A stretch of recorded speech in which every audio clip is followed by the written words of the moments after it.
আমি আবার রান্নার একটা ভিডিও নিয়ে চলে এলাম। আমি এখানে সবজি 5 রকম সবজির তরকারি করব। এখানে আমি আলু নিয়েছি, একটু মোটা মোটা করে কেটে নিয়েছি, তোমরা আর একটু মিহি করে কেটে নিতে পারো। আমি এখানে সিম কেটে নিয়েছি, একটা সিম দুভাগে ভাগ করে নিয়েছি।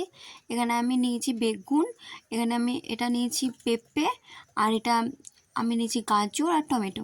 আমার কাছে যা সবজি ছিল আমি সে কটাই নিয়েছি। তো চলো আমি কড়াই বসিয়ে নিয়েছি। এখানে আমি ডাল বেটে নিয়েছি, মুগ ডাল।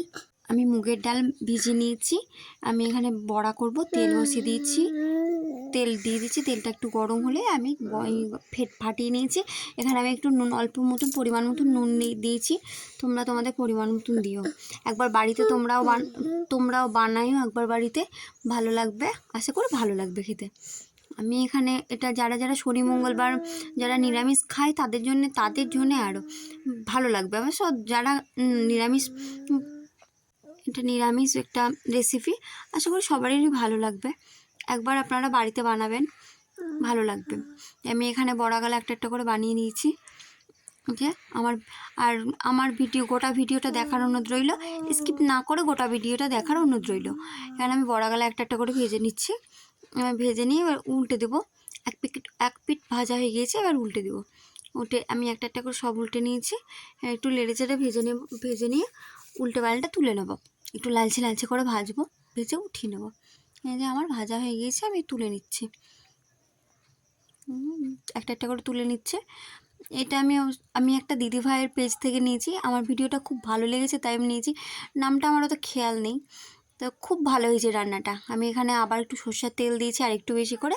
এখানে আমি 3টা কাঁচা পাকা লঙ্কা দিয়েছি, 5 ফোড়ন দিয়েছি, দিয়ে একটু নেড়ে চেড়ে যখন একটু হয়ে এলো তখনই আমি দিয়েছি টমেটো দিয়েছি। এখানে আমি কুচোনো একটু আদা দিয়েছি, তোমরা বেটেও দিতে পারো।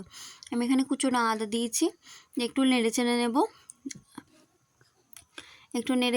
দিয়ে এখানে দেবো হলুদ গুঁড়ো, নুন আমি দিয়েছি 2 চামচ। আমার তরকারিটা একটু বেশি, সবারই জন্য, বাড়িতে লোক বেশি, আমাদের তরকারিটা বেশি, তাই তোমরা তোমাদের পরিমাণ মতন দিবা, মশলাপাতি দিবা। আমি এখানে হলুদ গুঁড়ো দিয়েছি, নুন আর জিরে গুঁড়ো ধনে গুঁড়ো। এখানে আমি মশলাটা একটু কষানো হয়ে গিয়ে সবজিগুলো দিয়ে দেবো। আমার যা সবজি আমি নিয়েছি আমি সবই একটা করে দিয়ে দেবো। সবজিগুলো দিয়ে ভালো করে নেড়ে চেড়ে আমি মশলার সাথে মাখিয়ে নেব তরকারিটা ভালো করে, যেন সব মশলাই যেন গায়ে লাগে। এখানে ভালো করে মাখিয়ে নেব। ভালো করে আমি এটা একবার ঢাকা দিয়ে কষিয়ে নিয়েছিলাম। তারপরে নেড়ে চেড়ে আমি এখানে জল দিয়ে দিচ্ছি, পরিমাণ মতন জল। তোমরা তোমাদের পরিমাণ মতন জল দিবে। আমার এখানে 2 গ্লাস জল দিয়েছি আমি। দিয়ে এটা আমার একটু কষানো হয়ে এসছে, মানে একটু সিদ্ধ হয়ে এসছে। আমি নেড়ে চেড়ে এখানে বড়ি গালা দিয়ে দিব। অল্প মতন সিদ্ধ হয়ে আসছে, তখনই বড়ি গালা দিয়ে দিব। আমার এখানে সিদ্ধ হয়ে এসছে। আমি নামাবার আগে এখানে সবজি মশলা দিব। এখানে আমি 2 চামচ সবজি মশলা দিয়েছি, আর দিব আমি নেড়ে দিব। দিয়ে তাতে আমি একটু ঘি দিব, যত এটা নিরামিষ রান্না, ঘি দিলে আর স্বাদটা অন্যরকম লাগে, আর ঘি দিলে খেতেও খুব ভালো লাগে। তো চলো আমি এখানে একটু বেশি ঘিটা দিব।